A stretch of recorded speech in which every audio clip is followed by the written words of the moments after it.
오늘 이 시간은 사도행전 1장 6절 이하의 말씀을 중심 삼고 복귀의 가치를 나타내자라는 제목으로 말씀드리겠습니다. 1. 세계의 복귀의 사명을 띠고 오신 예수. 하나님께서 타락한 인간을 구원하시려는 목적이 어디 있느냐 하면 인간에게 창조 본연의 상태를 회복해 주시려는 데 있습니다. 이 뜻을 먼저 깨달은 수많은 선지성현들은 시대를 거쳐 나오면서 복귀의 목적을 책임지고 한 목표를 향해 수고해 나왔습니다.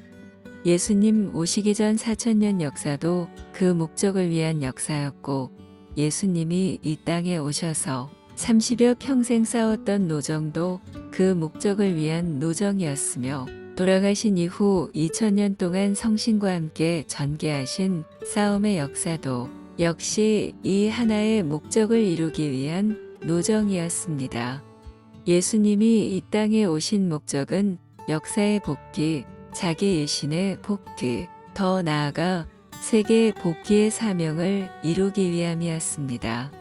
그러므로 예수님이 선포하신 복음의 말씀은 과거 이스라엘의 역사를 회복하기 위한 말씀이었고 30여 평생 자기 자신을 복귀하기 위한 말씀이었으며 나아가 세계 인류를 복귀하기 위한 말씀이었던 것입니다. 오늘날 우리들은 예수님이 남겨놓으신 말씀을 통하여 복귀 섭리를 분담하며 이 노정을 걸어 나오고 있습니다.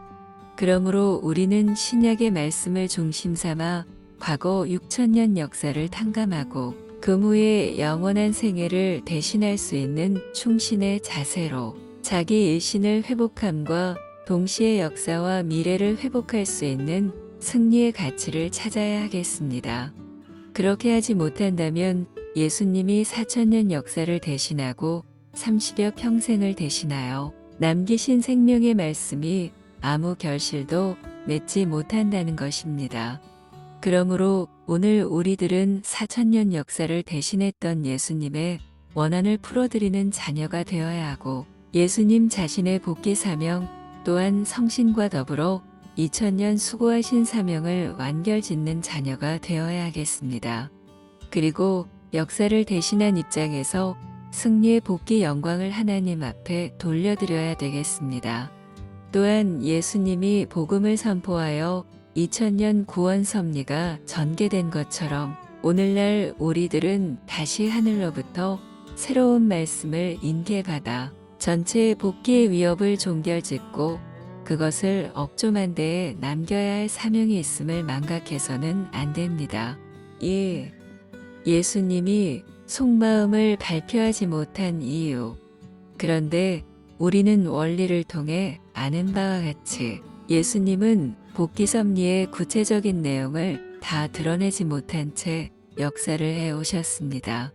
예수님은 자신을 감추고 상징적인 증거의 말씀과 무언의 생활을 통하여 복귀 역사를 추진하셨습니다. 그러므로 우리는 예수님의 내적 심정을 알지 않으면 안 되겠습니다.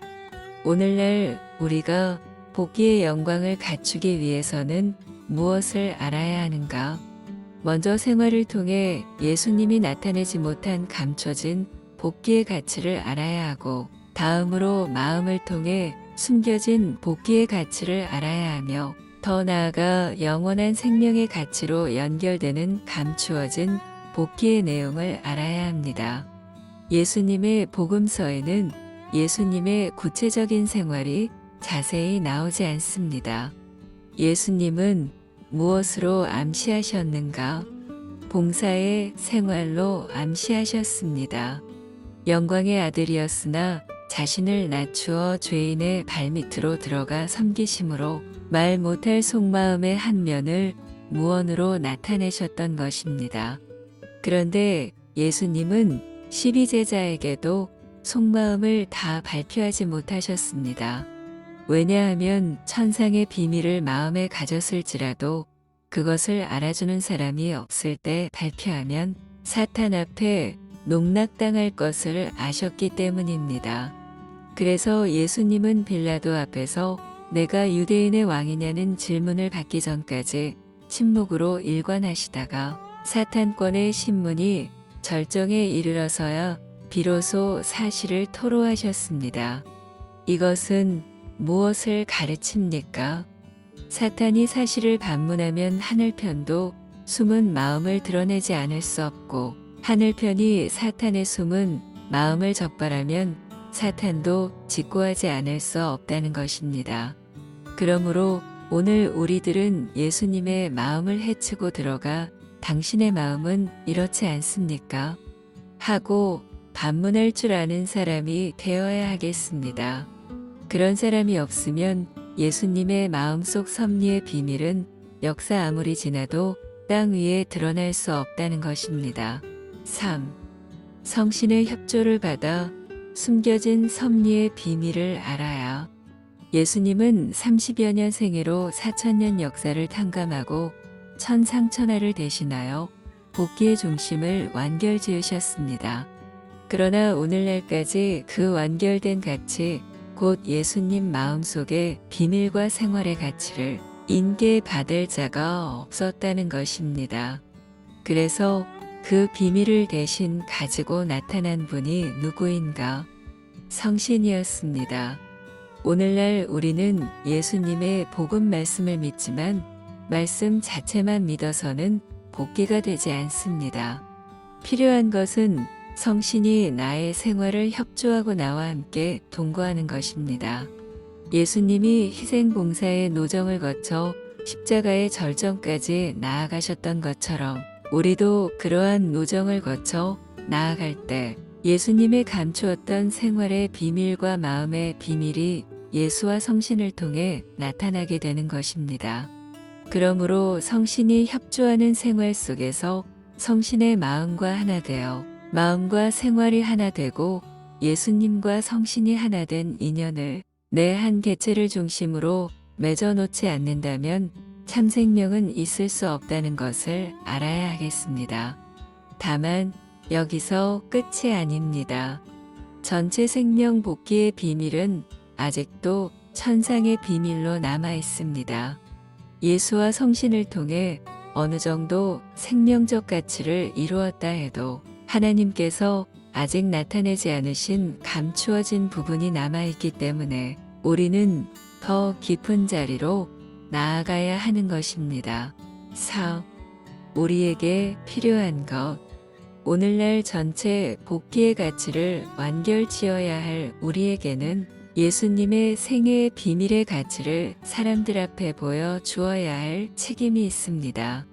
동시에 예수님이 지니셨던 비밀의 가치를 대신하고 예수님과 성신이 합한 우주적 생명의 가치를 하나님으로부터 다시 인정받아야 합니다. 그런데 오늘날 우리는 예수님을 사랑하고 싶은 마음은 있으되 제대로 사랑하지 못하고 있는 자리라는 것입니다.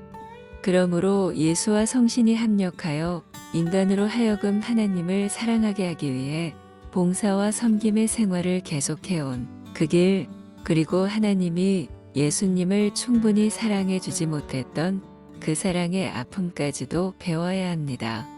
이 사랑을 알고 이루지 못하면 하늘에 사무친 한을 풀어드리지 못하고 하나님의 남겨진 복귀 역사를 땅 위에서 완결할 수 없다는 것입니다.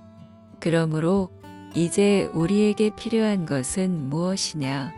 하나님께서 6000년 동안 온 우주를 품고 사랑하셨던 선의 표준의 마음을 본받아 우리의 마음과 예수님과 성신의 마음이 합하여 하나로 일할 수 있는 사랑의 중심을 세우는 것입니다. 이것이 없으면 생활적 복귀, 마음적 복귀, 생명적 복귀를 완수해도 전체의 영광을 완결하는 하나님 사랑과 관계를 맺을 수 없다는 것입니다. 5. 하나님과 사랑의 관계를 맺으려면, 그러면 하나님과 사랑의 관계를 맺기 위해 우리는 어떻게 해야 합니까? 예수님이 걸어가신 전생애의 중심 내용을 거쳐야 하고 2000년 동안 인류를 위해 수고하신 그 마음을 거쳐야 합니다. 즉 만민을 대하여 안타까워하시던 예수님의 내적 심정을 통하고 승천 이후 역사에 오신 성신의 내적 심정을 통해야 하며 창조 이후 6천년 동안 섭리하시고 앞으로 이상세계를 이루기 위해 수고하시는 하나님의 애달픈 심정을 동정하고 체휼할 수 있어야 합니다. 또 우리는 사도들이 걸어간 노정, 곧 자기 존재의식까지 있고 오로지 하나님과 예수님과 성신을 위해 살았던 그 생활을 본받아야 하겠습니다. 그러한 노정을 갈 때 비로소 내 마음과 내 생활을 주관할 수 있고 생명이 흘러 넘쳐 하나님의 사랑과 인연 맺게 되며 예수님의 사랑과 성신의 사랑이 내 생활에 임하게 된다는 것입니다.